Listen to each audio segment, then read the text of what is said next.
जी हाँ मेरे भाई, खेसारी लाल जी की नई राघवानी शिल्पी राघवानी जी कैसे हो गई थी पॉपुलर, आपको बताने वाला हूँ इस वीडियो में। एक गाना से इतना पॉपुलर हो गई थी जो कि लोग पहचान गए थे शिल्पी राघवानी जी को। जी हाँ, नाम भी राघवानी है और काजल राघवानी नहीं मेरे भाई, शिल्पी राघवानी। तो वीडियो को देखने से पहले लाइक करना चालू कर दीजिए, क्योंकि खेसारी लाल जी के साथ आगामी गाने में आने वाली है ये शिल्पी राघवानी जी।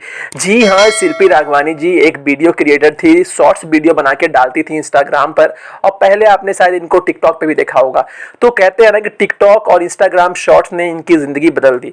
इनका वीडियो काफी पॉपुलर होने लगा, तभी रितेश पांडे के एक गाने में ना हो दादा ना हो, ये गाने में इनको मौका मिला। उसके बाद इन्होंने प्रूफ कर दिया कि भाई इनकी एक्टिंग के लोग दीवाने हो गए, और ये गाना बहुत पॉपुलर हो गया। और उसके बाद क्या था, हमारे हिट मशीन ने मौका दिया है, तो इस बार कुछ और बड़ा होगा, इतना बड़ा होगा जो कि खेसारी फैंस इतिहास बना देंगे इनके गाने को। अब देखना यह है कब तक गाना आता है, जैसे ही आएगा जरूर लेके आऊंगा मेरे भाई।